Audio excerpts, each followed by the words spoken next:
Here's some tips for keeping your WordPress installation clean. So with WordPress, there's a lot of different elements to it, and I recommend keeping your WordPress clean because it slows the site down if there's a lot of things going on, manages your resources better if you delete some of these things. So we're gonna start, if you log into your dashboard of your WordPress, just go /wp-admin, that's how you usually get to a WordPress, log into your site and go to the back end.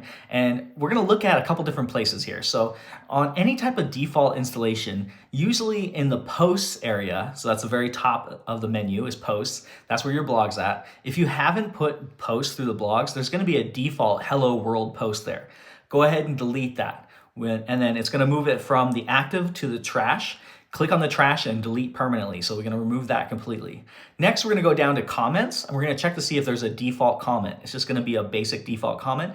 If there is one, go ahead and delete that and then go to trash and delete that as well. So we've cleared those two out. No reason to have those default in there. They don't do anything for us. Plus they're really awkward if someone does pull up the site and go to your blog and they see that there's this weird hello world post that doesn't even relate it to your site. No need to have that. So next we're gonna go into themes. Go check your themes and see, you wanna have the main active theme. It's gonna say active, that's your first theme. And then you wanna have a backup theme in case anything goes wrong. And that backup theme is always the year that you're in. So 2023. If you have the main theme and 2023 installed, just two themes, you're good to go. If you have anything more than that, if you have 2022 or 2021, or you have extra themes from things playing around and you just were messing with stuff, but you didn't actually activate those, you need to remove all those themes. You should just only have two themes. Extra themes are resource intensive. They also open up backdoors where you could possibly get hacked through those themes.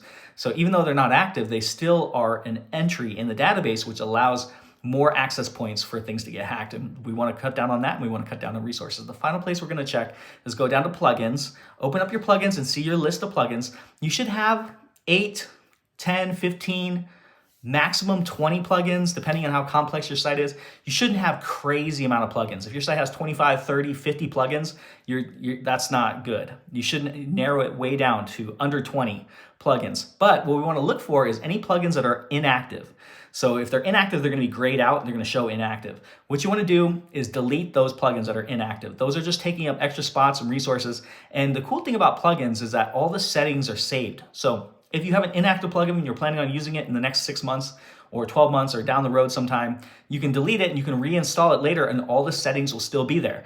But if you are going to just use the plugin soon, it's just inactive for a particular, like a week or something like that or less, or it's going to be back up, that's totally fine. You can go ahead and keep that there. Otherwise, no reason to keep inactive plugins in your WordPress site.